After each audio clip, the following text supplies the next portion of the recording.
at 10:20 p.m. Eastern, live on Sunday night. It's your 2022 Champions Cup recap. Hey, everybody. It's Terry Miller, the disc golf guy here. It's my channel, so it'd be kind of weird if I think other things were going on, but welcome. I'm going to take a few moments, as always, because I am trying to run a one-man show. I see Charlie's on the board. I'm going to try and run a one-man show, so that means there's a couple of things I need to do quickly to let other people know that this is taking place, that people can join in on the conversation. I can do fancy things like those graphics, which aren't really fancy. So if you could just bear with me for one moment while I put the link out there for a few of you and for some people to come out and find the action. I hope you guys are all well here on Sunday night, Easter Sunday night. Happy Easter if that's something you celebrate or recognize. Happy Sunday if it's something you don't.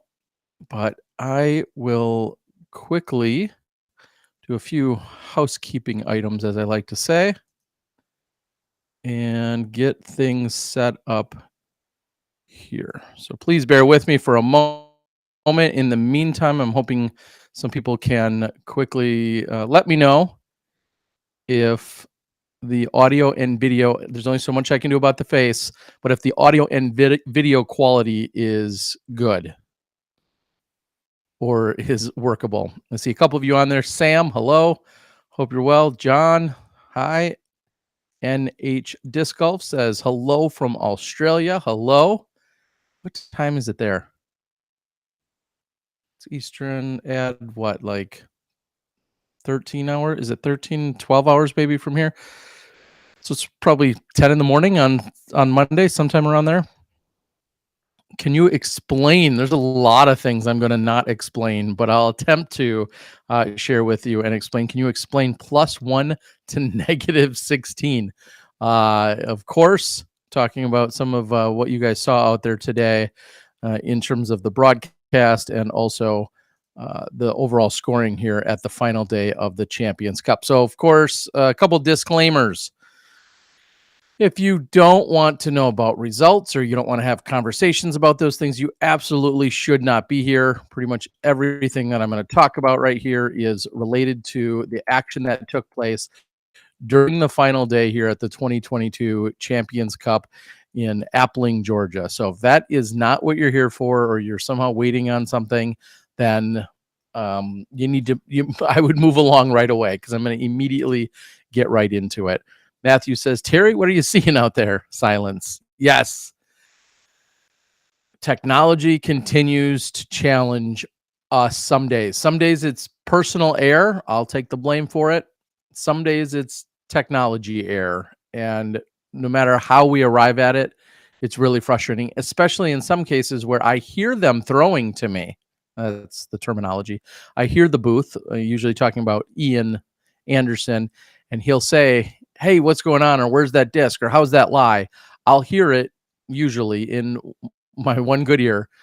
And then I'll go and hit some buttons and I'll start talking. And sometimes it'll be garbled. Sometimes it'll be silence. Sometimes the app may or may not work. There's just challenges that we continue to try every workable solution. And I know you guys would think, man, it doesn't seem like it'd be that hard, because it doesn't, but it really is. And there's a timing issue as well. So we have some limitations. I don't want to be in a time situation where I'm either too far in front or behind the action either.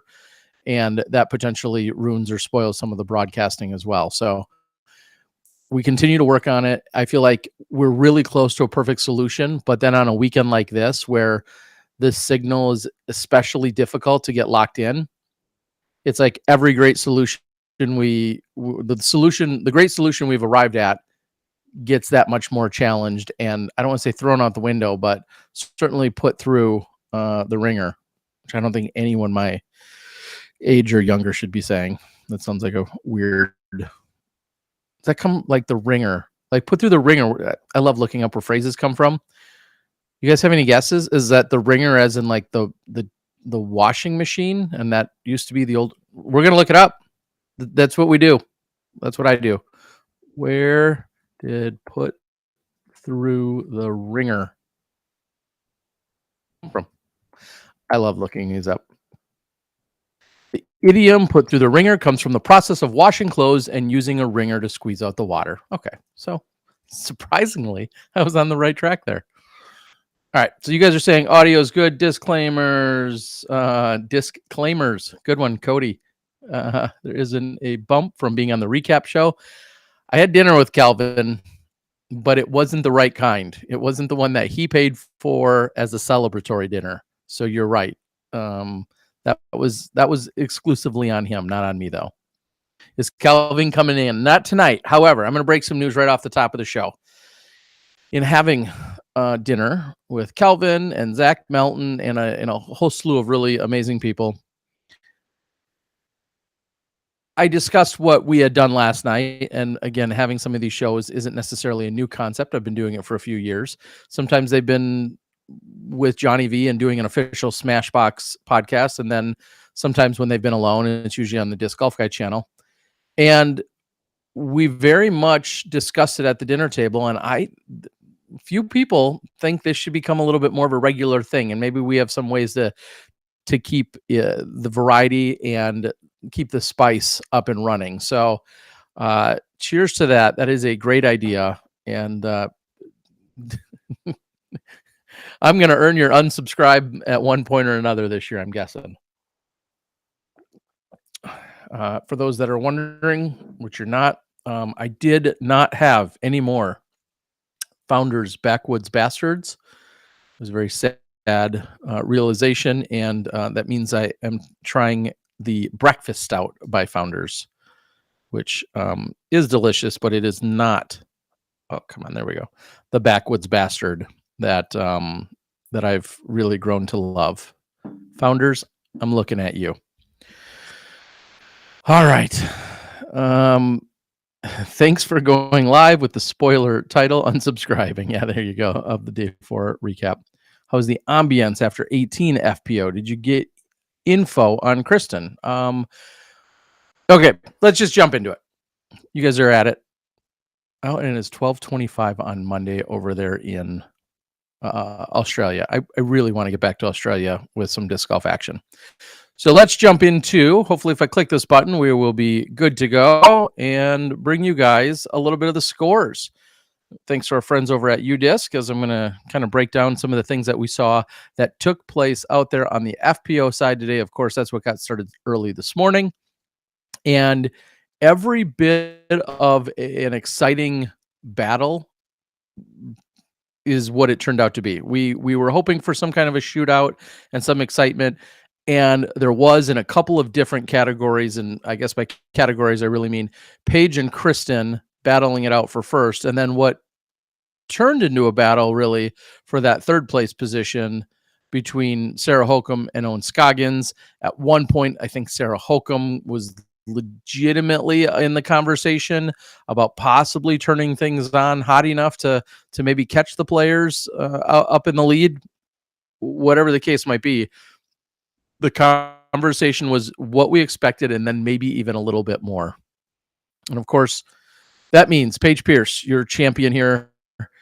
And look at just the scoring of all kinds that took place really for her last 11 holes. She only had 3 pars. That means 8 non-pars. And that included, 5 birdies, 2 bogeys, and a double bogey. You think, what? Yeah, that's exactly it. And then how sharply that contrasts to what we see out of Kristen during that same whole stretch, where she ultimately had 8 pars, a birdie, a bogey, and a double bogey. So quite a difference there. We've talked about the front 9 generally playing a little bit tougher. We see lots of peach and apricot and other colors you guys suggested. But our lead card really did some work on the front, and namely Kristen, picking up 3 birdies. Owen picked up 3 birdies in the front 9. A couple of them then went a little bit stale, I guess is a good word for on the back. just not a lot happening for Kristen and Sarah. And to see Sarah take a lot of pars, sprinkling in some birdies, and then not taking too many bogeys at a very difficult wooded course, that's kind of exactly what I expect to see out of Sarah Hokom. And she said that I did talk to her. She said that she had to deal with a little bit of hype and not quite anxiety. She had to she was a little anxious and excited about playing, of course, on the lead card, final day, all of that, in front of all the cameras, more cameras than ever. And she just said she had to really relax herself and get herself ready for it. And she started doing that yesterday, and then it played into today. And then you see she went out and had a really solid performance, a 3 under. I don't think you're really ever going to complain about that. Emily Beach had a 5 under, and Katrina Allen had the hottest round of the tournament and of the day, and set the course record by shooting the bogey-free 7 under. So congratulations. We'll touch on more of that in a minute. Kristen and Paige going back and forth. They started the day tied. You see that they had a 1-stroke difference between them. That evened itself back out. They both bogeyed 5. Then you saw Kristen jump out a little bit in front, and then she went on this par streak. And some of those were really great and exciting, and some of those were just that. They were fine.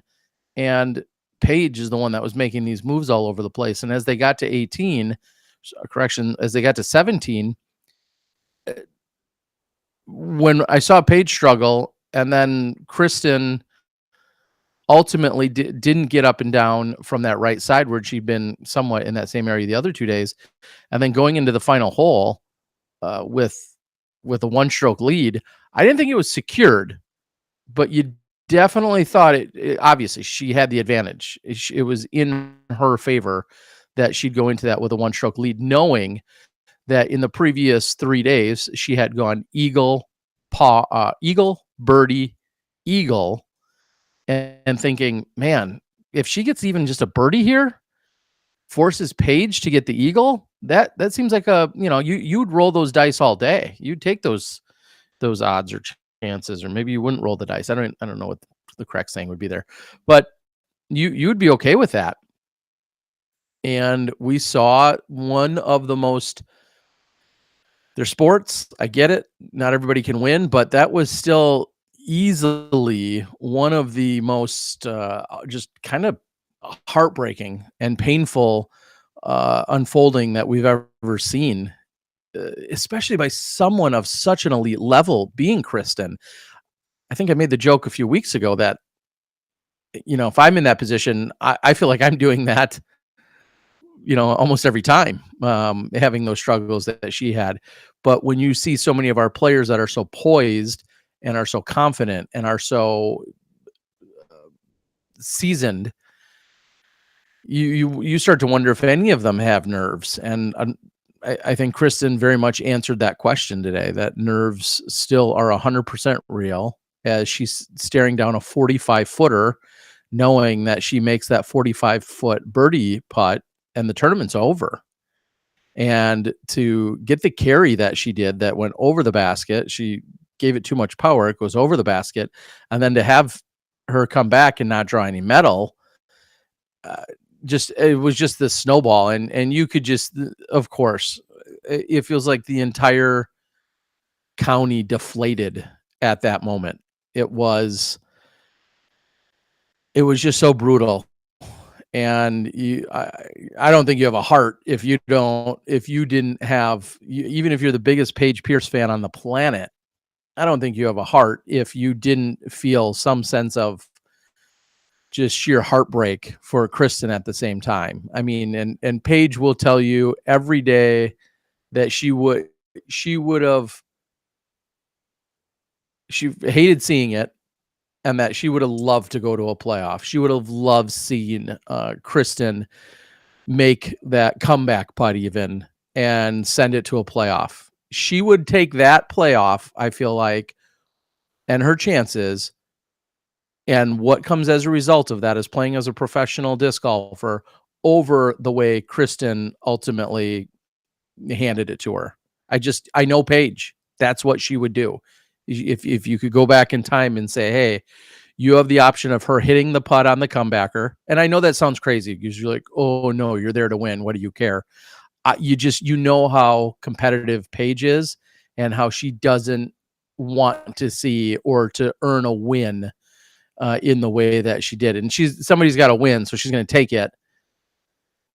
But she definitely does not want to win in the fashion in which she did. So yeah, it was so heartbreaking. I think about the dedication and these amazing conversations we have with Kristen, traveling here, the effort that her and Silver and her friends and her daughter all put in to come play here, and to see her put herself in that position. And then to, I hate to use the word crumble, but to fold in the way in which she did.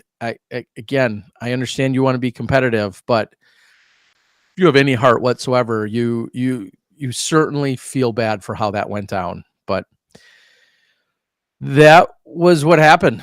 And no surprise, as many of you saw, if you were watching the live, one of the classiest moves ever is watching Paige as soon as she was done and she had tapped in, before getting her trophy, before doing any interviews or anything of that nature. The first thing, she went over and embraced Kristen, and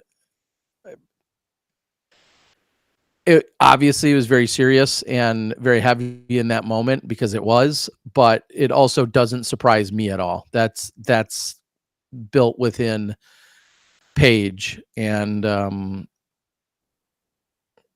it just was incredible. You follow that up a moment later. We end up doing the interview, which, to be fair, throws me for a little loop. Of course, I'm not expecting some of that extra action. I'm not expecting it to end the way it did. A few moments earlier, I thought I'd be interviewing Kristen, or that we'd be going to a playoff, and then all of my, my questions and thoughts have to reset. But then to go into the interview and then have her just her, as in Paige, go right into a very specific point. And for those that might have missed it, she just really had a big, I don't want to call it a monologue, but a really big point about what it means to compete, but then also that just winning isn't everything in life, and that how you're brought up, or how you're pushed, or how you're motivated, those all have significant impact and bearing as well. And it was just again, it threw me for a loop right off the bat. I didn't know that's where she would immediately take this conversation. She wins and then says winning isn't everything. And it was all just really heavy, if I'm being honest.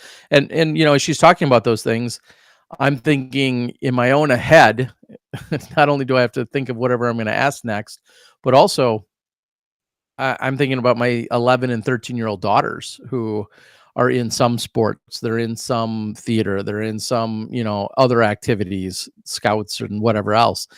And so naturally I'm like I'm doing a mental check right off the bat too, as to how, so Paige got me thinking about my daughters and about my own situation with my 11 and 13-year-olds, and their competitiveness and their drive and dedication to anything, whether it be school or side hustles or whatever they're doing. It was a heavy moment, for sure. So she was very gracious, kind. I feel like we had a good chat in terms of her interview. And then at that point we reset and have to get ready for MPO's lead card to be going off about an hour later. So it was very dramatic, but then you hit the reset button and you go back and you do something for the next 4 or 5 hours. So congrats to Paige. You have to say congrats, of course, to Kristen's who forced that close of a battle. You could go back to a few holes earlier, or at some point when it seemed like it was all in Paige's favor, and then Kristen maintained and let Paige kind of bounce around on the leaderboard while Kristen just kept parring. that moment became so much heavier and greater because Kristen created that moment. Whoops. Oh, good thing I didn't have anything not to show you. It just feels like it became that much greater because the stage was set, and clearly Paige was one of the key players to setting that stage in which it all unfolded. So a couple of quick things on the other things on the FPO side, and we can see how accurate or inaccurate some of what I just said might be. Paige, I believe, is planning to join us on Smashbox on Tuesday night. She said that should work out for her schedule, so look for that. But a few other things. Let's take a quick look at what we saw on the FPO side. Other conversations were that largely Katrina Allen, of course, the record, shooting the incredible 7-under bogey-free. I believe, what was the previous best? Was that one of the 4-unders, maybe by Paige? I know second round she had the hottest round. I apologize. Kristen had the 5-under. So 5-under was previously the best round. And that took place in round number 2. So Kat has the 7-under. As I mentioned, Emily Beach, she moved up 8 spots with her 5-under and then a couple of 4-unders.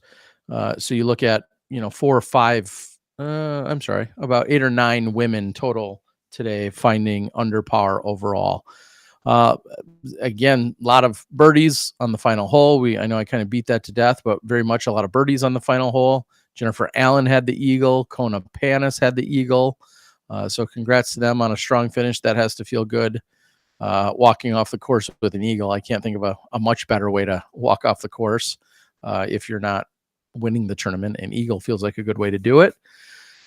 And then in addition to all of that, Natalie Ryan ended up keeping her CTP, which she set on day 1 for the RecTech grill.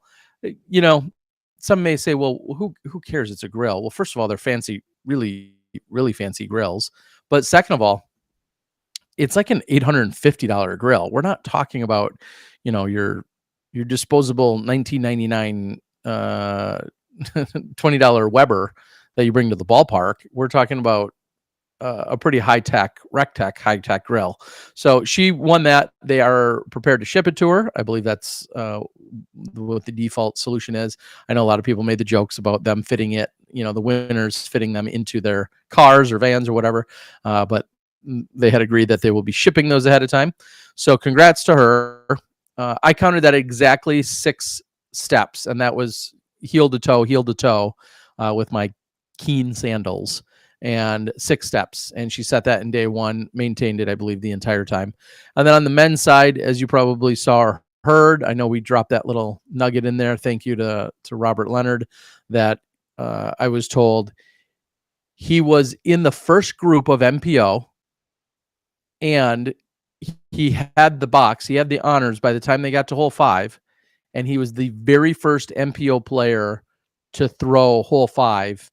And he threw it, and apparently some video had to even be edited because he or his girlfriend maybe let out some words of excitement, and so I guess the shot was filmed somewhere and is available, I think, on Disc Golf TV or maybe one of the Disc Golf Pro Tour socials. And and he was the very first person. He put it there, and it never got touched all week. So that I think is pretty funny. Wonder if I can find it. DGPT. Somebody said it was out there. And if it is, I would love to find it and quickly share it. Or it could potentially be on an Instagram account.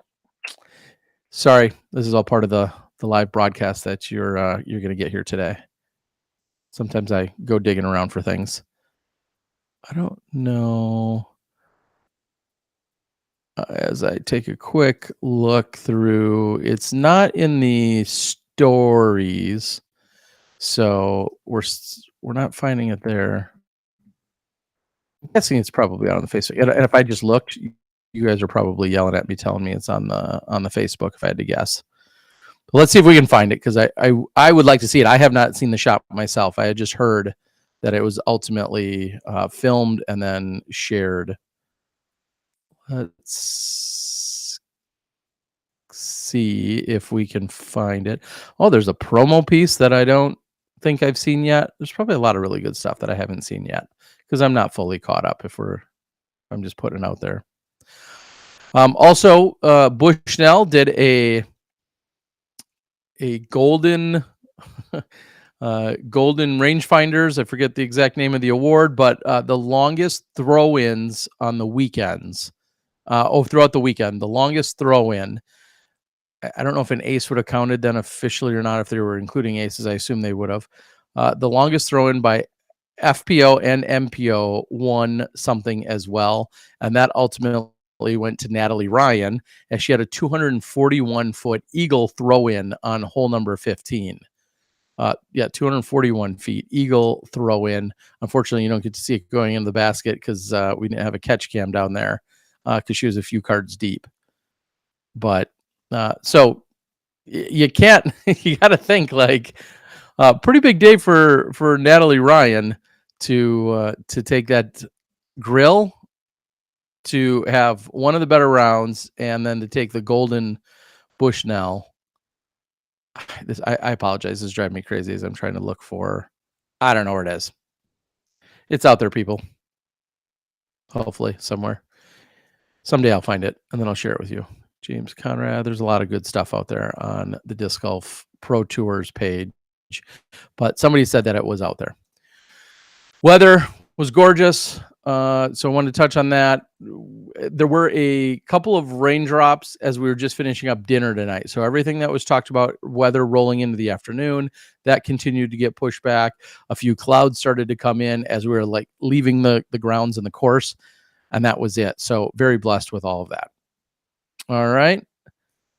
Oh, are you guys telling me that? Is that what we're looking at? Is that, I apologize if the stream is being challenged right now.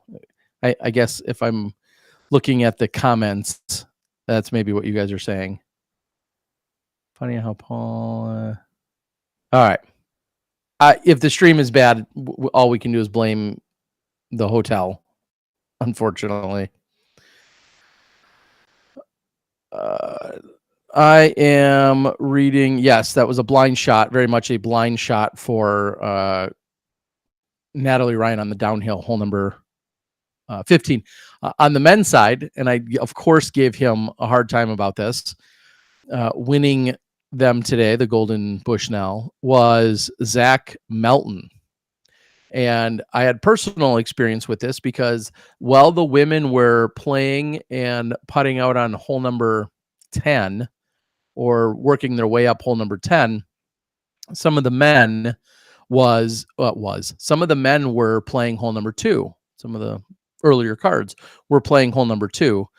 And I feel like I saw them all drive, didn't think much of it. And then a few moments later, I hear some eruption, the gallery that's down by hole number 2 and hole number 10's baskets, which are kind of parallel each other in the kind of same area. And sure enough, I see Zach Melton clearing a disc out of the basket. I think, well, they definitely weren't on the tee when he threw it. And I feel like the eruption would have been even louder if so. But Zach Melton had apparently hit very early and then proceeded to have a 235-foot throw-in on hole number 2. So that so on the MPO side, it was a pretty easy choice distance-wise as to who won it there. A 235-foot throw-in for birdie on hole 2. Now, if you remember, hole 2, 390, I think is the exact distance, 390 feet. So the natural joke is, why in the world are you 235 feet away already on a 390-foot hole? But nonetheless, Zach took home those honors for doing that. So congratulations. Okay, so it is being clarified that audio is awesome. You're just pixely, but we don't need to see you. You're right, you don't. In fact, I'll go ahead and say you guys are welcome. All right. Oh, Corey, thank you for chiming in. That this guy, I don't know if you're talking, I would assume, I'm the only guy on the screen. So you're saying I weigh 400 pounds? I don't weigh 400 pounds, but I do appreciate you being concerned about my weight. So I appreciate that. Let me see if I can find the block button. Don't be mean. All right. Yep. I'm going to move on. MPO. Is that everything on FPO? Let's real quickly. They deserve the shout out. Let's talk about some big movers and shakers on the day. Natalie Ryan moved up 10 positions, 10 spots by shooting that 3 under. Congratulations to her. Emily Beach had moved up 8 spots with her play. I'm continuing just to look for people that really had significant jumps. How far up did Katrina? Oh, and Katrina, there we go. Moved up 13 spots into 5th. So if you take a look at what 18th place looked like, we'll say in terms of payout today, when she came into the day, she literally was out of the cash. Oh my goodness. She would have been out of the cash. 18th, unfortunately, as I'm looking at the tie at +9, did not cash. That's where she started her day. And then she finished in 5th with that round and earned herself $2,400. So pretty cool. Natalie Ryan, like I said, moved up 3 positions. Otherwise was probably looking at about $1,200 or $1,300. Turned that into about $1,560. So yeah, not too bad. And then $8,000 for Paige Pierce. Let me share this with you guys. If I click on this and share with you what I'm looking at, I'm going to click on the PDGA tournament results. I just feel like this is a little tutorial as well. Click on the tournament results and then scroll to the FPO where we had the 40 women. Paige Pierce, $8,000 for first. Kristen Tatar, $4,750. So not a bad showing for a weekend of golf. And what I was going to click on, if you dial in a little, drill down a little farther, you will see Paige Pierce. And then if you really want, you can click on her career wins. And then I'm going to sort by prize money because I have to think this is her. I know there's been some DGPT stuff. Yeah, this is her second largest paycheck ever. That's crazy. And the match play is huge, but it's like such a unique format. So I'm not going to discredit or discount that at all, clearly. But this is her largest regular stroke play single paycheck. Huh. Pretty cool. 2017 Worlds, which she played here at this facility, was $5,500. Idlewild, $5,000 last year, which is incredible. Her Worlds win in 2019, $5,000. So on and so forth. Her U.S. women's win last year, $4,400. So, and if you noticed, and maybe this is no surprise to some of you, but most of her largest paychecks, with the exception of the 2017 Worlds, most of her largest paychecks have all come in the last year or 2 years, as we're continuing to see the Disc Golf Pro Tour and all of those events continue to grow and get bigger and then become more, we'll say, profitable. Oh my gosh, have I made it? Do I officially have spammers in the comments? Man, I'm getting big time. If I've gotten as far as getting some kind of spammers, I'm going to have to see if I can adjust or block some of those. So I'm going to hit, excuse me, a little housekeeping here. Now I've brought it up on YouTube, which is not how I'd previously been looking at it. So I'm going to remove some of these spam comments. So I apologize. See if I can remove them. We're getting out of here. And I'll see if I can then follow along here on YouTube. By moving up past Val on consecutive cash streak, I believe. If that's the case, that is also a really interesting tidbit that I had not heard. I'd love to get more information about that and look into that. Thanks to somebody like Stat Mando. D. Lillo says, Terry, were the European women besides sitar overrated or just haven't clicked yet? Thank you for the super chat. I'm going to start with that. For those of you that don't know, if you're watching on YouTube, I think that's the only way you could be watching. You can click on that little thing on super chat that helps support me buying more Founders beverages. So thank you. And it almost guarantees I will read whatever you post as long as it's sensible and within reason. So the great question is, were the European women besides Tatar overrated or haven't they clicked yet? I'm going to say they haven't, I don't want to say settled in, but I don't feel like they have clicked yet. I guess that's a good way to put it. I mean, you people have seen, you've seen how Henna Blumrose and how Evelina throw a disc. Like you've seen that, you've experienced that. It's incredible. And I don't want to just say Evelina even over Henna, but Evelina, I mean, so accurate with such great power. So they clearly have it within them.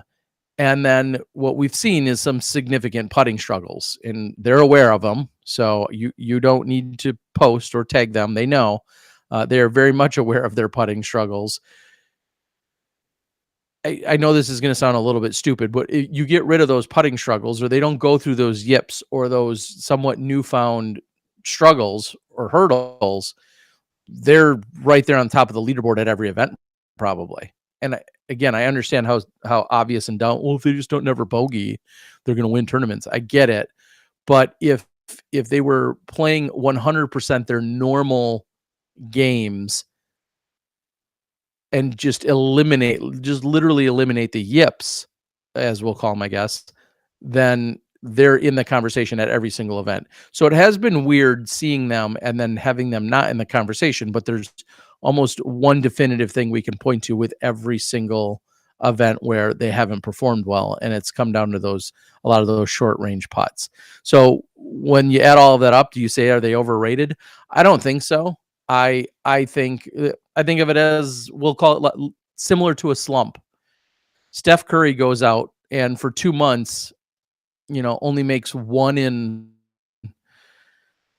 out of every 20 3-pointers. Are you going to start saying Steph Curry's overrated? Or are you going to say he's in maybe some kind of shooter slump or something of that nature? I know those analogies aren't perfect, but to me, they're still great players. They still have a ton of tools and shots in their arsenal. I just think they're really struggling with some of the putting challenges. So very long-winded way of saying I don't believe they're overrated. Because I know they could clean it up tomorrow if everything just then did click, and then next thing you know, they're vying for titles every single weekend. Yes, I apologize if you're noticing that I'm coming in a little bit blurry to you. Apparently, the internet signal is not spectacular, but you know what? Some of you guys look a little blurry to me. Okay. Terry's steamy. Yeah. It's truly the internet signal, which is surprising. It's been really good the last few nights, and here it is the Sunday night. So you would think that the internet stream would be of a little bit less stressed or better quality here tonight, but apparently it's not. So sorry about that. So I hope I answered your question as best as I honestly could there, Lillo. Let's see what else we have. I'm going to answer a few more questions, then we'll jump into some quick FMPO conversation. Wes said Evelina was leading almost every stat besides putting for some of these events. She is shredding the courses, hoping she gets rid of the yips. Yes, I am blurry. The camera's been drinking Gumby. I am very blurry. I apologize. Someone did ask a great question, which I'd love to make happen. Again, surprisingly, this was asked, but somebody did say, hey, could you put these out in an audio version? And I think that's absolutely a fair ask and something that's 100% doable. And if I continue to take this more serious or not, or if I do it more regularly or frequently, that's a better way to word it. If I do more of them as the year rolls on, then yes, absolutely. A podcast version released that night or the next day will be 100% part of the overall offering. So good call. KT had a heartbreak. Yes, we talked about that. What hotel are you at? I'm at, I don't know, the Hometown Suites. Hometown Suites. Is that what those are? Yeah. Hannah and Evelina led the field tee to green, and we're last in putting. We know 90% of putting is 50% mental. They'll get it figured out, but we'll take a break. Yeah, I mean, audio is fine. I don't mind, Wes says. Yes. I reported them, meaning the spammers. Congrats, Terry. You've made it. I don't know if I've made anything. Sub to these. You would sub to these as a podcast. So yes, I will have to get one of those up and running. Joe PG, what up? Good to see you, buddy. It seemed like it was well received at Kelvin last night. I guess I'm certainly not surprised by that, but I want to thank all of you. A bunch of you reached out personally and stated your pleasure, not just pleasure. What's the word? I don't know. What's the word I'm looking for? Stated your excitement for the idea of having Calvin join on the show. And as I said at the top of this broadcast tonight, Calvin is welcome any and every time I do these. And also there may be now the thought of somewhat of a rotating cast to get more and more people involved. I mean, it does have somewhat of a Tuesday night podcast feel to it that we do on Smashbox, but yet we'll probably try to keep it a little bit more on point with the event that's going on as it's unfolding. I would have to think that some players, however, would decline. I was going to say politely, but decline one way or another. Some may not want to talk about it. I mean, Calvin this morning did say, we were talking about scores and he was getting them ready for his lead card and he was writing them down on paper. Somebody said, do you know the order? And he said, yeah, I was on the podcast. I talked about all these things and all these players. Yes, I know exactly what the scores are and where everyone is in relation to the top card. So, but some players may find that a little awkward or uncomfortable or feel jinxy or whatever. That's very understandable as well. So we'll see if that actually becomes an issue or not. Sam jumps in there. Love you, buddy. Says, Terry, be careful. You keep doing these. It might come off as research for Smashbox episodes. Yeah, I mean, and we definitely don't want to be putting in too much effort into those. Although we are creeping up on number 400. That's just 2 weeks away. 400 will happen at the DDO week, I believe, which to me seems very appropriate because we've had so much fun at DDO. And for many years, when we would do a nightly show at the end of each day at DDO, those were all those were additional Smashbox shows. So we may have one every night for 4 straight nights, and then in theory we did 4 straight nights of Smashbox podcast. So having our show happen on that Tuesday night before DDO starts seems appropriate. Do you think this is a great question? Do you think KT lost, as in Kristen Tatar, not Katie Tati? Do you think Kristen Tatar lost or PP won? I think a lot of people would tell you that Kristen lost because of this exact situation. Now, Paige goes out and throughout the course of the week, throughout the course of the final round, picks up 2 strokes and wins by 2 because she got one on the first hole and she got one on the hole 9, and on the rest they matched each other. That's where I think some people would be more inclined to say, well, yeah, Paige won or won it. And clearly we're not fooling ourselves. Paige won the tournament in every literal sense. But in reference to the way you're asking the question, I think what we're looking for is, I think it would be fair to say that, and in a similar way, Paige may go as far as saying she handed that to me or it was given to me, and not in a flexing or cocky way. She would just say that's not how she expected it to go down. So I think that would be an appropriate way to word it.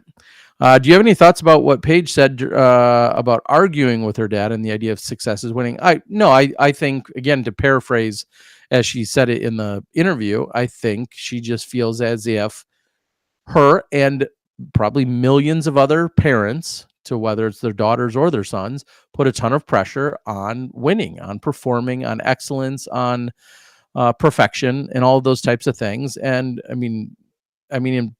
you watch the last episode of Princesses and Tiaras, right? Is that what it's even called? Just clearly, they're in every single aspect of a child's life.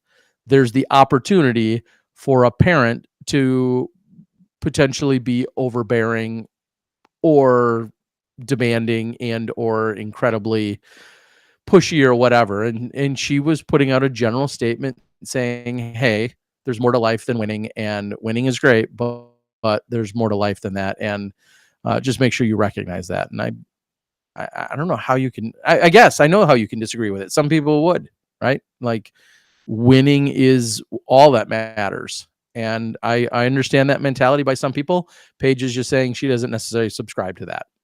That's how I would say that. Calvin brought on in the show in the chat. Calvin brought the show chat feature to the show. Yes, he did. Well, I mean, I knew it existed in the past, but I just never really utilized it. I guess it is kind of something that I could work on doing as well. So like I could put up Meta Drew, who said, I bet there are a ton of overbearing parents, right? Disc golf parents right now with the explosion of the sport. I'm sure there are. And I know there have been in the past. I could name a lot of them, of people just that I personally know. So it's easy. You're passionate about something, and then your kids start playing and or being involved, and then you become overbearing and or a little too overly enthusiastic, if we're being polite. But also, again, Kobe or whomever would say, well, they're only that good because their parents pushed them and their parents got them up at 4 a.m. to practice for 6 hours every day, through the summer for 20 straight summers. So, yeah, you could have that whole entire discussion. Stephen M or someone says you don't get good unless you're pushed to greatness, and that's another way to look at it. They're probably just, as some would say, there probably has to be some form of balance, and not to just bring it again about myself, but I question that all the time about me in disc golf, and is the time and the effort I put into it, is that worth the sacrifice of potentially time with my children, and the fact that I am not home or around for 35 or 40 weekends out of the year, and that is then depriving my children of what would maybe be a somewhat normal weekend lifestyle for my kids having weekends. I mean, it's abnormal. I'm gone a lot. So in a similar sense, I can certainly self-question those things as well, about what it's worth to achieve what you're trying to get at. All right, before we get too much more off topic, let's jump into the MPO. If I click a button here, we could bring you guys back to it. I don't think you can probably even see it really well, but here are the MPO stats. We're going to start with the most obvious and what should be the first. Chris Dickerson, your champion. Congratulations, of course, to Chris Dickerson. Bogey free, 11 under. You think back to a couple days ago and talking about averaging roughly double digits every round. He comes up one stroke short of that when it's all said and done. But 11 under to get to 39. I don't think anyone's that surprised with, as we saw the weekend progress, and then just talking with Kelvin last night as to what the total scores might need to be. 39 is right in that wheelhouse. Wysocki, again, I feel like missed a couple of short putts today. Like, just really, he had zero Raptor legging going on. The long putt on 8. I'm trying to think of hole 8. I feel like that was closer to 66 feet. I thought that was right on circle 2, but anyway, I then walked away. But I mean, he missed some putts, and that sounds weird. Or to see him not capitalize on all these circle 2s. Like, that's just so not Ricky. There's a name. I mean, we've made up the nickname or the phrasing of Circle Ricky. I mean, he is so good from distance, and to see him not cashing in more than one putt from outside of the circle is honestly, it's like, that just is bizarre to me. I would have put money against that all day. If you said, oh, Ricky's going to have one circle 1 putt in the final round when he needs to clutch up, you'd take that bet every day. And Ricky, just seemingly not getting it done. Hole 5 can come out and bite you real quick. And hole 11, he threw a terrible tee shot. 11, you wouldn't ever think of as a bogey. It has to be like somewhere in the middle if we're looking at overall difficulty. In fact, if I click on it, hole 11 plays as the 10th most difficult, otherwise known as the 8th most easy. I mean, it's right in the middle. You got a ton of birdies, a ton of pars, and very few bogeys. In fact, 8% of the field means that it was just Ricky and a couple other people. All very good people, but surprising to see, or not surprised to see, actually, how many pars and birdies there are on that hole. So that, maybe it goes without saying, you cannot be giving away strokes on, I don't want to just say on a par 3 hole. I'll say on any hole that everyone else is parring. I mean, that's, losing strokes to the field or whatever cliche we want to go with there. You can't be coughing up. If you're going to bogey, do it on a tough hole that lots of other people are bogeying. Like hole 5. Hole 5 has to play as one of the most difficult holes on the course. And so when you bogey it, you're like, all right, lots of people are bogeying this. It's the most difficult hole on the course. I literally didn't look at these stats. I'm just right off the dome tonight. But then it's the most difficult hole on the course. So when you bogey it, you're like, okay, I can see that.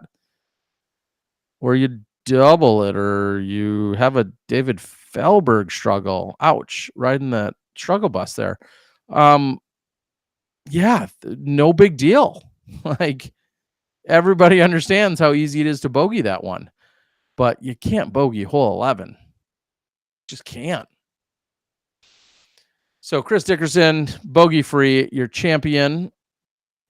Just an incredible battle. I mean, it feels like it was obviously really locked in on with the birdie on hole number 17. Wait, I was going to say he didn't bogey it. The birdie on 17 kind of solidified. Now, clearly, I know it was easy to start talking about, oh, well, he's got this wrapped up. This is easy. This is no big deal. A, we saw what happened in the morning's round. And B, was it lead card yesterday or was it chase card? Like 4 out of 4 guys threw terrible tee shots, including like 2 or 3 that hit the tree or went out of bounds. So not until the drives are thrown on 18 do you really, I feel like, have a great assessment of how that hole is going to play out. And I know that might sound obvious, but it's really easy to go out of bounds there.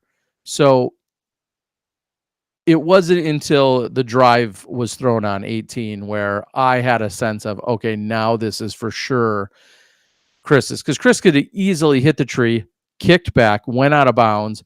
Ricky puts a good shot up there, possibly even starts thinking about an eagle or, at worst case, a birdie.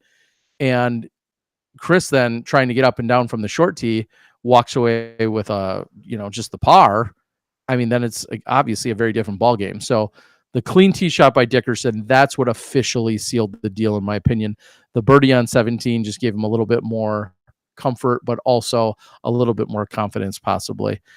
And Calvin, just really a slow start is all you can say. I mean, I was giving him a hard time at dinner because I said, how did you not get up and down for the birdie on hole 9? I mean, he threw such a good tee shot, and to see him just absolutely throw a terrible approach shot it was almost heartbreaking. I and he didn't really have many words for it himself, at dinner, but yeah, that's you can't have those kind of mistakes. And then again, 5 I can quickly get over. It's hole number 6, is when he then struggled again, and you can't bogey 6. If you don't birdie it, fine, but you can't bogey it. It's just not if you're in the hunt.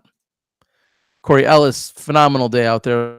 The little struggle on 12, the longest hole on the course, but overall incredible round. The 9 under. Gannon Burr, also an insane round, which we'd all be praising as the hot round in normal conditions. Emerson Keith coming on so strong, moving up another eight spots.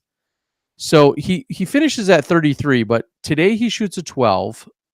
And yesterday, what did he do the first 2 days? Did he sleep in? What was he doing? Yesterday, let's find old Emmer Daddy here. I don't know why I'm having a problem with it. He had also moved up 5 spots. That doesn't make sense. Or 8 spots. Oh, yesterday he had the 6 under. Okay, so yesterday was the slow day for him. I apologize. The first day where he was so good? Hey, he shot a 10 over or 10 under during round number 2. So he had a 10 and what he shot today. So I mean, he clearly could get it done at just a couple of the other rounds. That consistency just simply wasn't there. So good work by him. Well, this will be easy enough if I just sort by that. Others that we can talk: Joel Freeman with a solid 12 under. Aaron Gossage, we saw tearing it up, finishes with an eagle. Orem, the 10. Nicolas Antela with a 10 under with opening with a bogey. So way to battle back along with Evan Smith. So I saw also that Kale LaVisca moved up 7 spots by shooting himself a 9 under, giving that effort. And then the tertiary story maybe of the day, the Paul McBeth 16 under. You put him out like 4 or 5 cards deep and say, hey, you're not part of the story. And he says, whoa, make me part of the story. He goes out, misses hole 5, understandable. Missed hole 9. 13 is understandable. I mean, that's a difficult hole. Gets the eagle on 14 and then misses hole 15 and then finishes birdie eagle. So incredible round. When it was all said and done, I want to say we saw at dinner that it was unofficially rated 1091. If we do some clicking here, I might be able to find it for you guys, but I believe, rated unofficially at 1091. That could go up a few points. That could go down a few points. Not that he's concerned necessarily about the paychecks and the money that comes in, but again, you leave him in 29th place, which is where he started the day today, and he's going home with a $1,100 or $1,200 check, and instead he goes home with double that at $2,700. So that's at least, I was going to say, is that even enough for a McLaren payment? Probably not. So Paul McBeth doing what he's doing. So that's what I could say. Made himself part of the storyline is my best way to word that. Incredible round. It proves it can be done. It proves that he still has every bit of game you thought he had. It just was a matter of it needing to show up more often during the earlier parts of the round. So earlier parts of the tournament. Disc Kyle, who's not biased by possibly dating Emily, if that's who I think it is, asking, why is no one talking about how Emily Beach shot the 3rd highest rated round of the tournament today and came back from plus 13 to get last cash? Well, I think we are talking about it. So, yes, solid performance by Emily as well. I mean, there's no doubt about it. I know I was just making some of those comparisons. So let me double check what place she was in going into today. You said at plus 13, but going into today, was sitting in 16th place, if I'm looking at that correctly. Or is that where she ultimately finished? Sometimes I get a little confused, which I know doesn't surprise you guys. Either way, holy cow, she also did finish with 4 out of her last 6 holes for birdie. So clearly destroying that back nine. And I don't know if you'd say hole 17 favors a lefty or not, but interesting to see that 17 was one of the holes she didn't get in her terrorizing of the back nine. So congratulations to her. It was awesome to see. Somebody asked on the board what happened to Adam Hammes. I saw him out there at, he was kind of taking it all in after the fact. And, he had a very, very rough weekend. I don't have any other way to put it. I mean, it proves both the difficulty of this course, but also that even someone as good as Adam can just have, for lack of a better term, a blow up weekend where nothing goes right.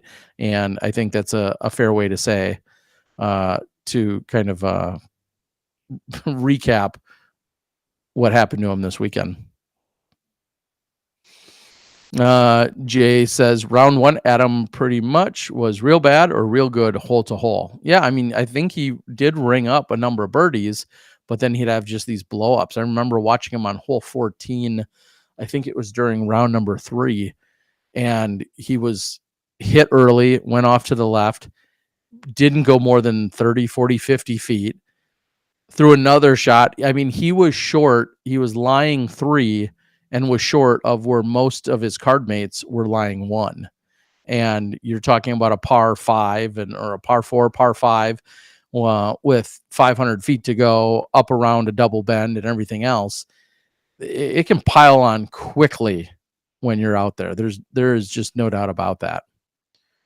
All right, we got more spammers. Yes. Some of you are probably listed as admins. Some of you should be at this point. But let me see if I can delete a few of these spam. Put user in timeout, hide user on this channel, or make them a moderator. There's some options. I missed 2 super chats? Come on. We need to get back at it. Oh my gosh, I cannot do that. Wes. Earlier, Wes Myers had said, thanks for your insight into your own personal choices with family and the disc golf lifestyle. Also, video magically got better. Well, it's your super chats. That's what it is. If we just keep, I'm kidding, but thank you, Wes. I feel like it's fair to share that some of those struggles and or personal decisions and choices I'm not tone deaf to those. I am deaf in one ear, but I am not tone deaf to those. And I very much do think about, about those types of things. Dan Harbeck, huge supporter, super great guy out of Illinois, says, how much longer do we need to wait for the disc golf guy Terry Miller to get inducted into the Disc Golf Hall of Fame? Well, at least, and I don't mean this in a cocky way, but at least 2 years, right? There was a big conversation. First of all, thank you. That's very kind. I'm not concerned about it. If it were to happen, great. And if it doesn't happen, great. I'm going to keep doing what I'm doing. But there was a conversation a few months, not even a few months ago, a few weeks ago now, that Paul McBeth, no, this was all the way back at the Memorial. So back at the beginning of March, the Hall of Fame, let's start here. The Disc Golf Hall of Fame is housed at the International Disc Golf Center, but it is not the PDGA Disc Golf Hall of Fame. So although the PDGA International Disc Golf Center houses it and plays host to it in that sense with all the plaques, it's not technically a PDGA entity. And to me, that's worth distinguishing and making that very clear to people. Why? Well, because you could have a Phi Ed teacher that never enters a tournament, that doesn't even ever sign up for the PDGA in their life. And they very much, in theory, depending on obviously their what's the word, their dedication and commitment and everything else, they could potentially get put into the Disc Golf Hall of Fame. So it's not PDGA. The PDGA doesn't oversee it. They don't run it. They don't administer it. They have, I don't want to say they have nothing to do with it, but in some sense, they have nothing to do with it. It is a completely separate entity.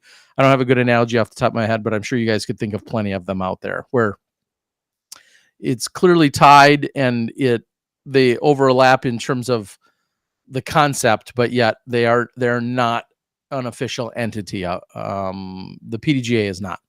So I want to clarify that. Secondly, what I was talking about at the memorial was Paul McBeth, was under the impression that he had been maybe either recommended or nominated to be in the Hall of Fame, which I think has to come from another Hall of Fame member. And at some point, they arrived on the conversation that Hall of Famers need to be 45 years or older. And I don't understand. I don't need to understand the logic. Quite frankly, it doesn't impact me. But there was a clarification / stipulation or guideline that was put in place at the beginning of the year. And this was talked about by the Hall of Fame members, but it was put in at the beginning of the year. And so Paul had learned that even though he was potentially nominated by someone, that the nomination and the process wasn't eligible to go through simply because he's not 45 yet. And so that's where you may have seen kind of a cryptic tweet at one point by Paul saying something about not a first ballot or something like that, or whatever he posted. Paul, Hannah, and both of you out there watching, you did good at stirring up the drama for it. But that's what he was saying. That's what that was in reference to. And again, this was way back around Memorial time. And I didn't bother looking into all the details. Again, I don't quite frankly need to know them, but at some point I'll get the full scoop. But apparently now, is that funny? Because Valerie Jenkins is 30 something. Sure.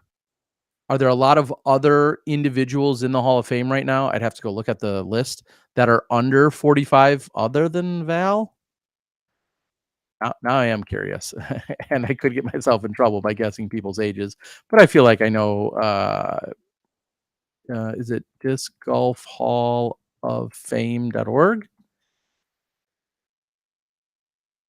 We're going to find out the hard way, people. There's nothing like online research while you're live broadcasting.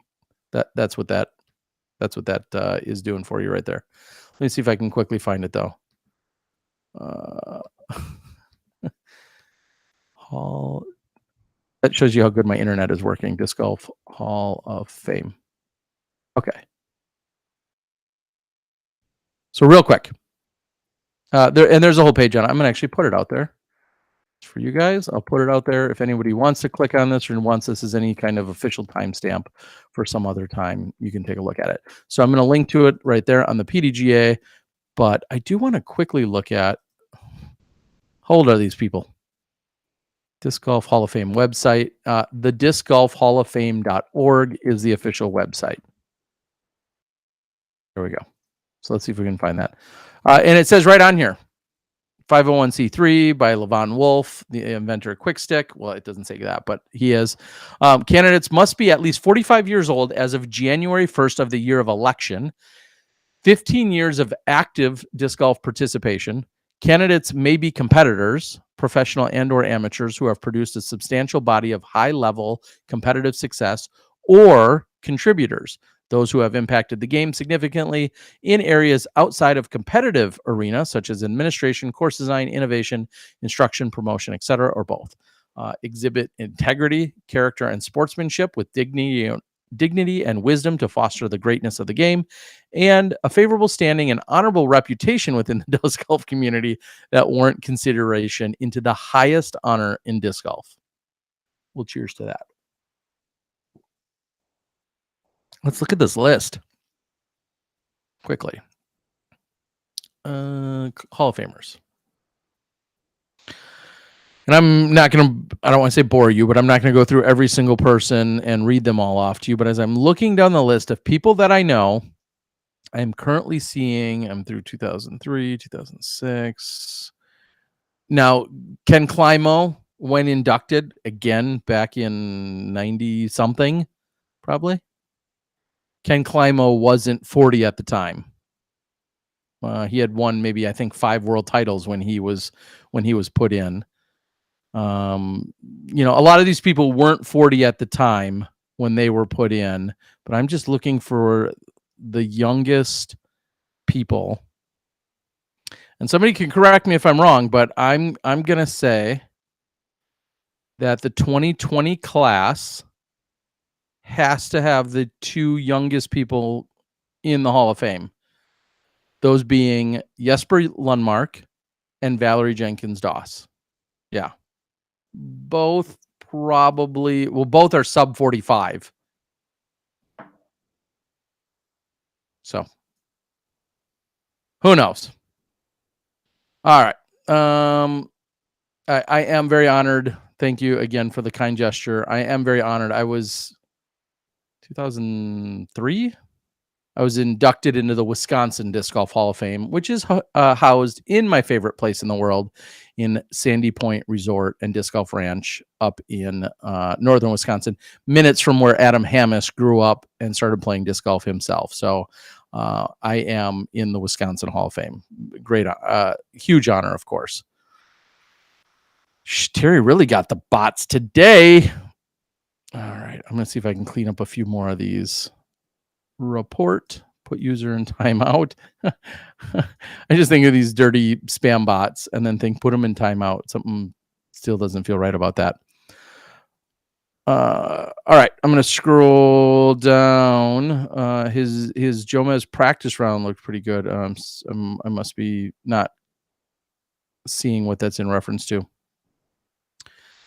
1091 is amazing. Not to see 1100 for that performance. I mean, I'll say this all the time. And I even heard a little bit of it at dinner tonight.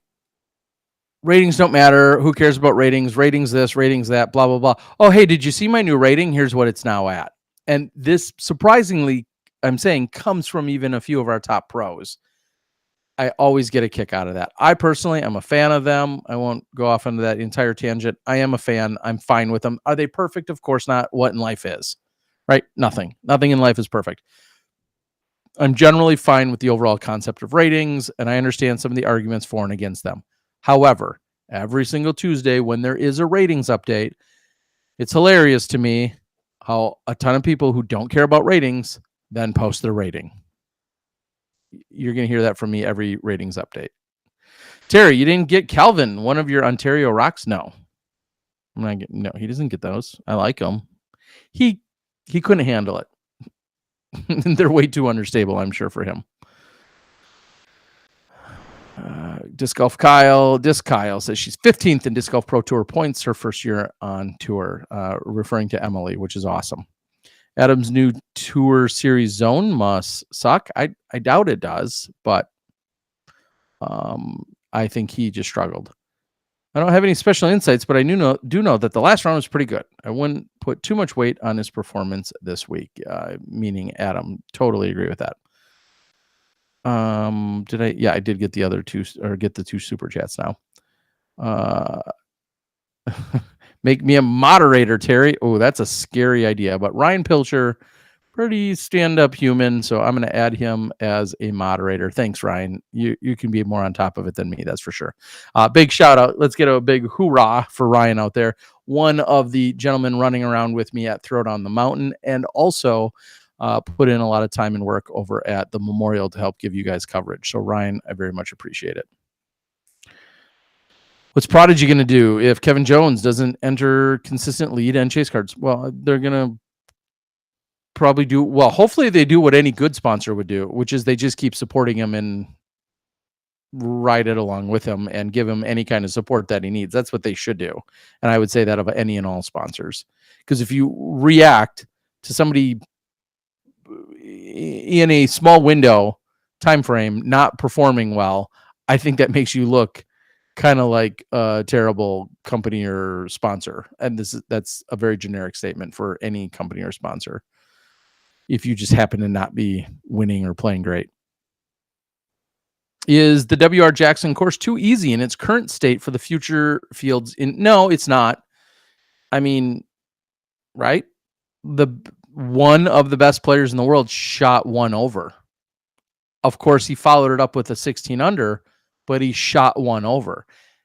Look at the skill level of the players that we have out there. And yes, it's easy to focus on 39 under. I get that.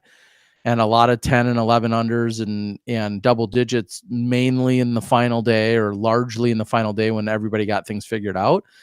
But everybody loves the course. They say it's fair. I can't argue with it. I always find it interesting, the emphasis that we put on course numbers when if this was I'll just make it up and say this was a 2-round tournament and then the winner was 20 under or 18 under, would we 40 under sounds like a lot, but it's also held over 40 rounds, over 4 rounds.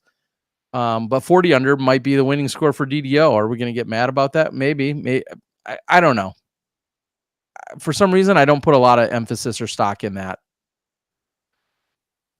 A lot of people talk about the optics for what a 40 under or a 50 under or a 36 under looks like over 2 or 3 rounds. I don't know. We're unique. I mean, I was talking with some gentlemen before we got started today, and they were trying to understand or clarify what age grandmasters are. And why is that relevant? Well, grandmasters are 50 and older. Senior grandmasters are 60 and older. Masters are 40 and older. Guess who that doesn't matter for when you're talking about chess or darts or a lot of other things. Now, they might have age brackets, but they don't call them masters and grandmasters. Those are various levels of skills that they've achieved or some kind of ranking that they've achieved.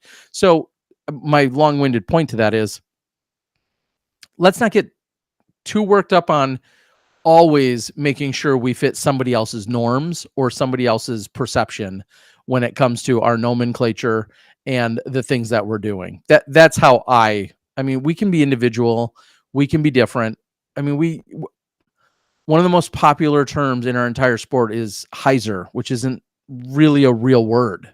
So does 40 under get me upset over a 4-round tournament? No. I mean, we're unique in that way. Do you make an argument? Well, there's NBA players or NBA teams that have scores that are 66 to 82 on a given night, and then a totally different games going on the other side of the country, and it's 112 to 124 for the night. Is one of those look silly? I don't know. I'll just keep making stuff up, but those are all ways that I would respond to that. Grant says, Terry, I'm turning in for the night. Thank you for all the hard work and everything you do for the game. You're absolutely welcome, Grant. I appreciate that. Was there a camera on Paul today? There wasn't. And I know this was discussed on the very usually sensible and reasonable group over on Dixon Jowers' Facebook page, on the box with Dixon Jowers.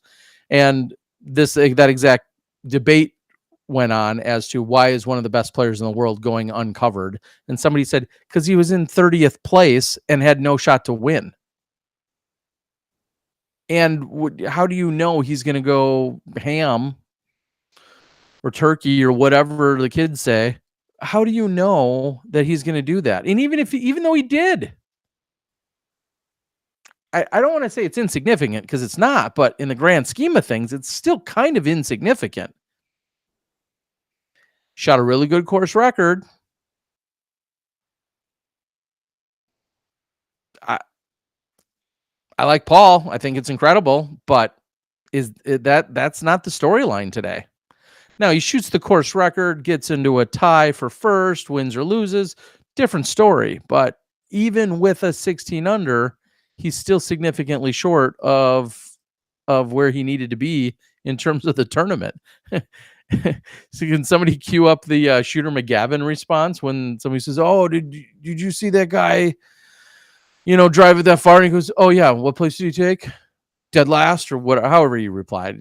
There's my great movie quotes for you. But point being, it was great, but it wasn't a deal breaker in terms of overall media coverage. Would it be great if there was 1 or 2 cameras dedicated and happened to capture it so people could see it sometime? Of course. I'm not saying, we wouldn't love to have that, but nobody could expect that. Terry, do you think that someday in the future there will be people in the Hall of Fame for commentary? I have no idea. I think if you just mean commentary in the sense that it's another potential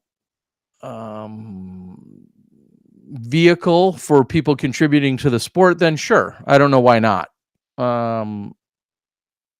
Is that going to be, you have to assume, I don't know what Al Michaels did outside of his world in broadcasting, but I doubt he's in an athletic Hall of Fame for athletic achievements. And I'm just honestly making that up. I don't know. Maybe he is. Maybe he was the best badminton player ever and is in the badminton Hall of Fame. I don't know. But clearly, if he's going into a Hall of Fame, it's because of his broadcasting career. So is that possible for commentary? I suppose it could be. I don't know why not. If it's part of your contribution. Why don't they move the pins around like in golf? I feel like I would be fine with it for starters. We see that a little bit at the USDGC. One, you're always worried about the consistency of making sure they get moved, because what happens when the last card in MPO is out there and they're just ripping through the course and they get to hole 9 and hole 9 hasn't been moved yet, but they're not sure if hole 9 was supposed to move or not. So they play hole 9 with where it is. Understandably, it's the hole and it's the tee in the basket that's right in front of them. Just to find out that the tournament, and I'm again making up scenarios, but the tournament's like, oh my God, they got to hole 9 way quicker than we thought they would after the women, for instance, and we didn't move the basket. But this other group already played to the wrong basket. So at that point, they would leave the basket where it is and they wouldn't change it. That actually did happen at the USDGC once. So that would be one reason. It's just a little bit of a minor logistical thing that could be a factor. Maybe, maybe not, or it just gets moved for the whole day. I understand, like they do at USDGC. The other component is just players really like the courses to be set and to not change. And you could say, well, too bad. They should, play to both areas during their practice or warm up. I wouldn't be opposed to it. Why we don't do it though, I can't speak to that. I think it's for simplicity. I think it's just easier if a tournament's happening and you say, hey, here's all the pins, as opposed to saying, hey, the tournament's happening Wednesday, Friday, and Sunday, you're going to see the pins in these spots, and Thursday, Saturday, you're going to see the pins in these spots. I think it becomes a logistical, a practice, and a consistency, all of that conversation. That's just my guess. I will say in decade, changing pins was what I felt like a far more common practice. It wouldn't be crazy to play a course. I think I've done this for a few tournaments I've run, to have a course, to go out and change 4 or 6 or 9 or 12 of the pins and have them be different for the afternoon round. That was a different world. But so it's not crazy. It certainly can happen. Yeah, I would say that most of our professional players would not prefer that from a practice standpoint. That's what I could say. Here's the friggin' man. Love you, brah. Thank you, Bob. I appreciate that. You're the Al Michaels of disc golf. I think I'll take that as a compliment. I appreciate that. It wouldn't be very hard, and you could see better scoring variation, or maybe not.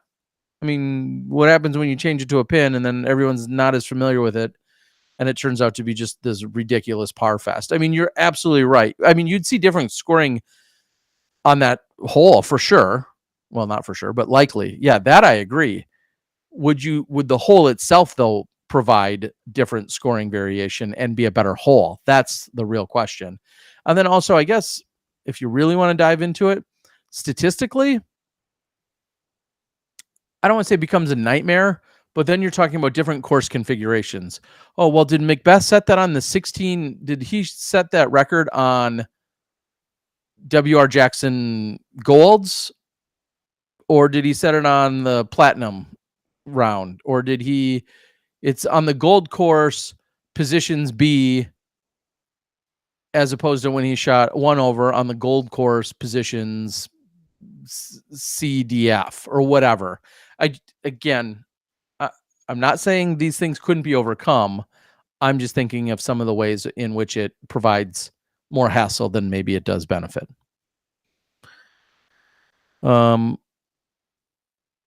Both pins for practice rounds, age limit. You guys are, it looks like I'm way behind.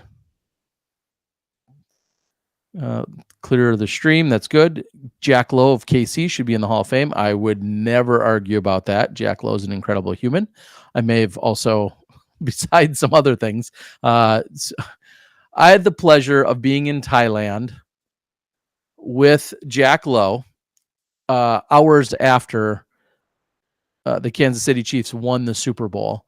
And he had to get up at like 5 or 6 in the morning to watch it in Thailand. And then we ended up going on, a whole bunch of us went on a boat excursion, island jumping around in Thailand.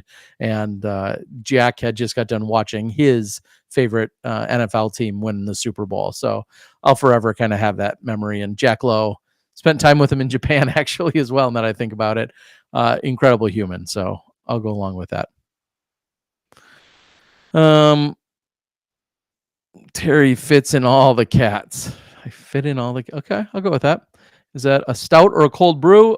This is a breakfast stout by Founders, largely because I ran out of Backwoods Bastards, which if I have to say it again, I will. I love. Terry, talk about the winner, Chris Dickerson, and how well he played. I mean, just insanely consistent, which nobody's surprised by. Even keel. I would hope, I haven't looked for any feedback on this. I would hope that one of my questions, which actually just came to me moments before we started that interview, was me asking about overcoming some anxiety and then just overall nerves. I feel like, that could be part of that. And just the calmness that it seems like he had. And also his mother-in-law was there, and she's not at a ton of events. I don't know how many events she goes to, but mother-in-law and maybe father-in-law, Brittany's parents, were there. And that was, I think, something that was a little bit more special. So I'm not going to say that factored in or didn't, but it was just, to me, it was out of I see Chris at dozens of events throughout the year, and only a few have I ever seen, some of that support network along specific support network. So I think that was really cool. I don't know if there's anything I could say that's insightful for how well he played, just that he did what Chris does, stays within his game, makes damn near every putt. And, I know Ian and Philo talk about it, that he's not afraid to club down and play for that good, consistent shot and not try and bite off too much. We saw him go with a buzz on a few shots where some might be going with drivers. He's just smart. There's nothing better than when your conservative and or smart play pays off. Because when it doesn't and you make a mistake, you're thinking to yourself, man, why didn't I just do the aggressive thing? I could have got burned by it anyway. But when your smart play results in good scores and your strategy results the way it does, that's got to be an incredible confidence boost that just continues to build on itself. So that's what I would take to it. All right, really. Okay, so here's the official line that I'm drawing in the sand. 11 minutes. 11 minutes will be the cutoff here for me. I've got to pack and drive to Atlanta tomorrow, which is hours away. Hey, Wes, thanks. I appreciate that. Moving day refers to moving the pins. I'd rather change the name either way. That's incredible you say that, because I didn't know that. Feels like something I should know. It's a phrase I use all the time. Um, moving day. Interesting. I'm gonna have to look into that, but that's great insight and good to know. I wonder how many other people did or didn't know that. Okay. I still see 5 years from now YouTube making it possible for guys showing multiple camera shots on different cards. Yeah, we're going to continue to have all sorts of things, I think, continue to unfold. Players like to be set so they can have hot rounds last day. Correct me if I'm wrong, but in the PGA, don't they not tell players where the hole is on the green in the morning every day? I can't speak to that. I was always under the impression it was that's possible. I was going to say I was under the impression that they have, I thought, 2 pin locations, and it was to be in one spot 2 days and one spot 2 other days. And if it went like the USDGC does it, where they go A location, B location, B location, and then back to A location. That's how the USDGC has been doing it. I can't speak to golf and their rules. I'm not that smart. No way he has to like I'm going to do, but just to go off the fact that he has it on camera and owns the rights to it. Pretty goat stuff, wild stuff, the greatest player of all time. Oh, Ryan had said, I have no idea why he had a camera on him. I'm guessing he's working on some new YouTube series now, or maybe a documentary or something. Can't imagine he hired someone just to film today. No, he did not. Paul and Hannah talked a little bit in Florida about they have an editor working on some stuff. I think the editor is working on multiple things with multiple agendas or outcomes or themes. So what somebody was filming today was not all about his shot by shot round. That I could almost promise you. I think there's some other elements to what they're shooting and what they're doing. And Hannah continues to work on her channel after largely her being the backbone to building Paul's channel into 100,000 subscribers. I know that she's also working to build up her own. And they've both looked into hiring multiple editors to help with some of their content. Let's continue to, I am so behind. I read that now and think about how behind I am. We will see a final production if he's a pro. I think he's 1990. Okay, I don't know what you guys are talking about. Also, when Terry was in the 90s, there were like 20,000 rated players, 990s. Yeah, I mean, somebody asked if I play. I really don't play. I've changed my answer from saying I don't have time to saying I don't prioritize it. If we're being honest, you have the same 24 hours I do. You can do anything you want. You want to run a marathon. You want to have 9 kids. You want to run 3 businesses. You want to read 28 books. You want to do whatever you want. Everybody else can do those same things. It's just a matter of how we prioritize our time. Some people randomly go online on a Sunday night and talk to themselves and their camera for 2 hours. Other people do other productive things. So I do not make playing a priority. And sometimes I regret that. And I force myself to go out and play because really that's what I'm all about. Well, I'm about disc golf and my love for the game. Kyle Moore, not sure how this works. It's a free flowing show and Terry do what Terry wants. Yeah, I'm not sure if I missed something. I'm not sure if I missed something in there that was a little more pointed or direct. I apologize if so. But yeah, sometimes these just become a recap of the day's event and then me answering lots of random questions for you guys the best I can. How impressed were you with how Matty O played? I mean, to be fair, I can't say I'm not impressed. It's just become an expectation. Matty O rarely can wow me anymore, and that's 100% a compliment. I expect him to be entertaining. I expect him to play well. I know he's coming off the surgery. I'm going to say that's so many weeks ago now for him. I saw him playing a couple weeks after his surgery. I then saw him playing a couple more weeks after his surgery. Matteo is, as many say, not only a treasure, but he seems to be fully recovered, and him performing well is never going to be a shock to me.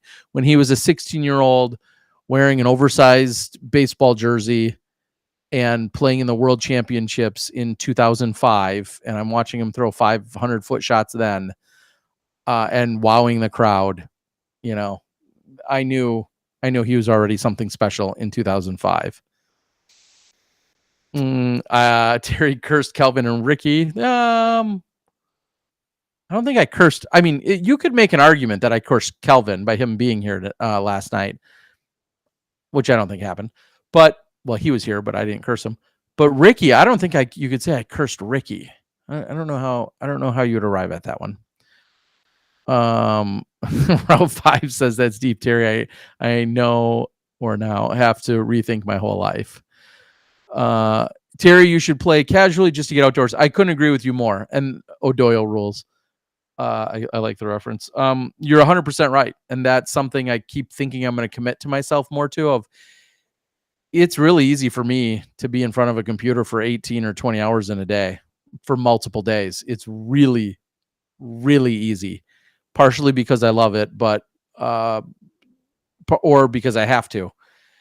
And that's where I talk about the priorities. I need to take that hour or 2 hours off, go to a local course, and go throw some disc or go out to the park or whatever, even though I couldn't imagine doing field work at this point in my life or career personally, because I'm not trying to improve on myself in that way.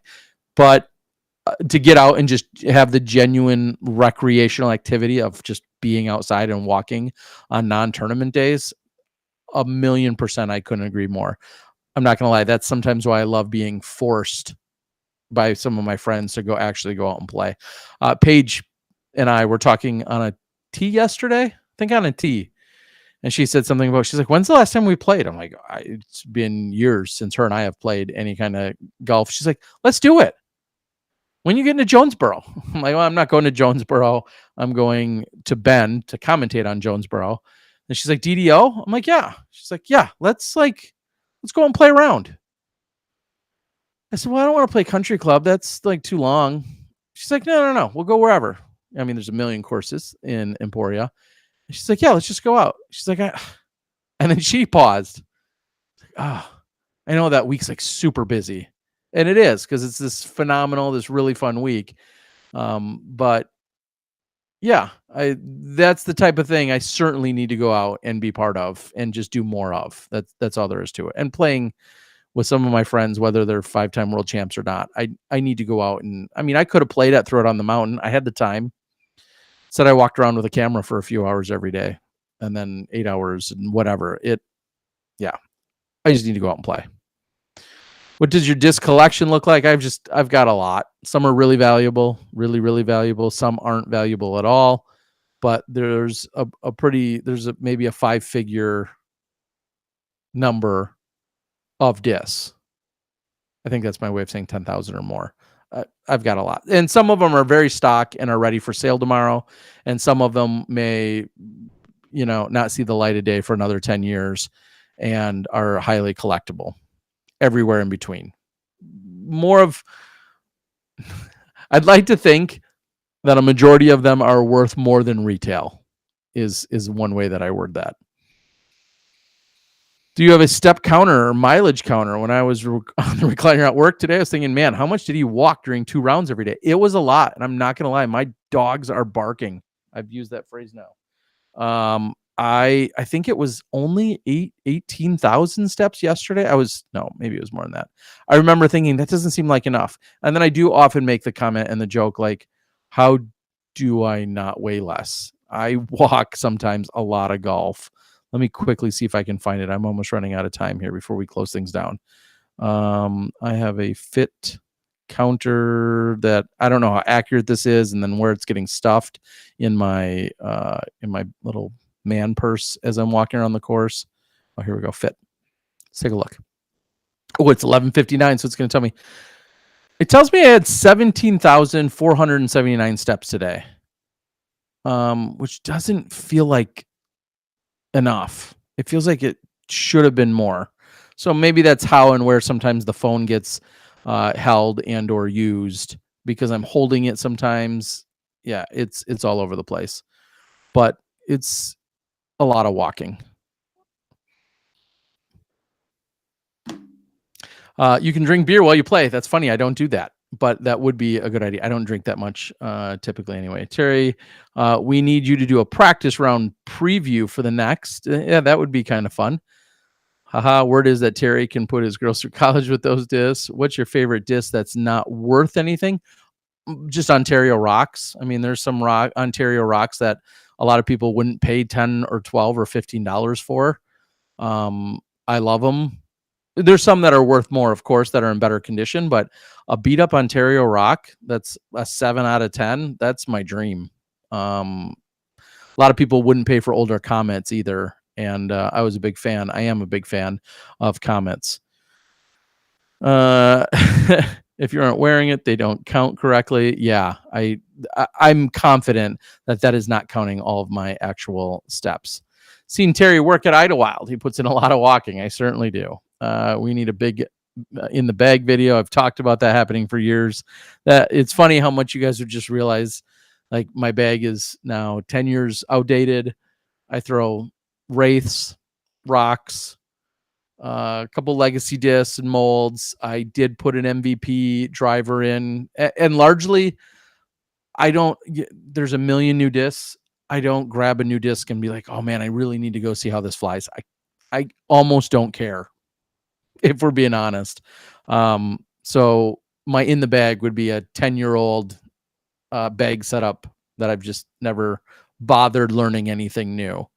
Yeah, lots of wraiths, rocks, KC AVRs. That's the majority of it. This guy got me into playing disc golf, and I played in the 2009 Greater Milwaukee Open. Yes, Brian, how you doing, man? Out of southeastern Wisconsin. It's been 10 years since I've seen you. I hope you're doing well. Hyperponic says, wish I would have kept special disc, but you don't like clutter. All right, here's what we're going to do as I close it out. Earlier tonight, some of you saw it just as we got to dinner. It was a lot of fun with the guys and Cynthia Ricciardi, the one female there. Oh, see, somebody says, my final round from Champions Cup is live on YouTube. So there you go, course record. So Paul McBeth put it up 3 minutes ago. Now, and it's got 1,700 views. Oh, 37 minutes ago. Should I just stream it to you guys? Oh, that's such a good idea. Here, let me just put it. I'm just kidding. I'm not doing any of that. Yeah, so there you go. Now, is every single one of his shots here? Now I'm curious. Now I'm going over on my time. Now I got to watch ads. This guy. I'm going to call him and complain. Maybe. Okay. Let me clarify. Maybe whoever is with him did record every single shot and wasn't planning on necessarily creating a shot by shot video. I mean, there's no catch cam. And I'm not going to get into any, media rights or anything, depending on what was said ahead of time. I'm not going to start that drama yet. Yeah, there's some music, some background music. And maybe every single shot is here. Whoever was there, whoever shot this, I don't think was specifically hired, certainly not just today, to then, hey, show up and shoot my final round. I'm going to shoot lights out. I think that turned out to be a byproduct of getting off maybe to a good start and then realizing, hey, I'm going to keep filming every single shot. Also, I'm sure 0 shots from his card mates were filmed, if I had to guess. But anyway, that's just what I know. Do I feel bad for keeping Calvin up too late? No. That was his fault. Yeah, that's what I was going to answer. Thank you. I already got myself distracted. Gosh. Who drank what for the margaritas at dinner? That's where I was going with this when I first got onto my phone. What was ordered this evening? And we put it out to the world. Zach thought it'd be a good idea. The margaritas that were ordered were And this is what I wanted you guys to guess. And here's the answers in case you did see that on Instagram. There was a strawberry rhubarb smash, a citrus watermelon something, and a pineapple jalapeno. So I asked which would taste the best and who ordered what. And after the drum roll, I don't have. Calvin ordered the strawberry rhubarb. Zach ordered the watermelon something or other. That was the waitress's suggestion. And me liking it spicy, I went with the jalapeno pineapple. Meh. What I'd like to know is, do you guys know of California Dreaming? That's where we ended up eating. It was my first time there. It was fine. Apparently it's a chain, and yeah. So there's your answer. Now go out to my Instagram and look super smart because you knew those. All right, folks. I didn't go to Outback because we ended up going there, and that's where everyone else is going. So I went with them. Thank you. Thank you for joining. You guys, I couldn't even end my own stream after I put in my own self-imposed deadline for it. So thank you.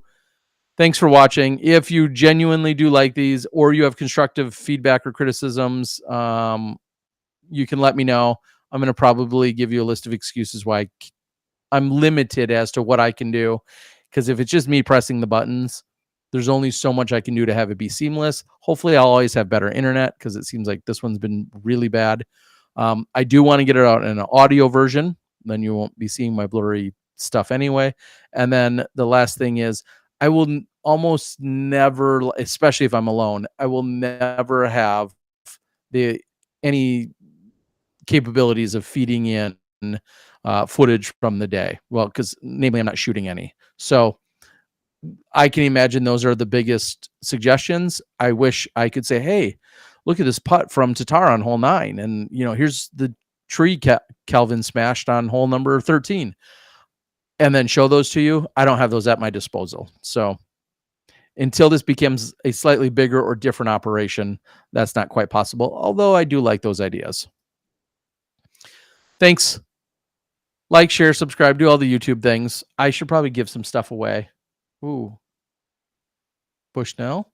A couple people jumped onto my Patreon. Thank you so much. Maybe some of this becomes Patreon exclusive at some point. I don't know how I'll go with it, but I do appreciate the heck out of you. I'll say that 9 more times. Have a good night. Happy Easter. Thanks for watching the Champions Cup. Hope you enjoyed the action on Disc Golf Network. Hope you enjoyed it on all the post-production channels, the PDGA, Bushnell, Rectech, all of those amazing people. The dozens, or in this case, hundreds of volunteers, but then dozens of other workers to put on this event made it incredibly special, and certainly PDGA major worthy here in the spring of our year to have a springtime major. It was phenomenal. So look for more bonus coverage to come on my channel. I still have some memorial stuff. I think I've got a little bit more Throw Down the Mountain stuff that you don't even expect. I've got lots of other random stuff that I'll continue to put out. And until I see you guys in a few days, we'll be Smashbox on Tuesday night. And then on Thursday, Friday, Saturday, and Sunday, I'll be part of the Jonesboro live broadcast with Nate and Val. And I'll be coming to you guys from Bend. And then I'll be down at the DDO. So if I'm going to see you at DDO, make sure you say hi. And we'll keep this train rolling. It's been far too long tonight. Thanks for watching. That is your 2022 Champions Cup day number 4, final day recap here on Sunday. I could just read thank yous to every single one of you for hours, but we're going to call it a night. I appreciate you. We'll see you in a few days. I'm the Disc Golf Guy. That was my video blog. I'm signing out.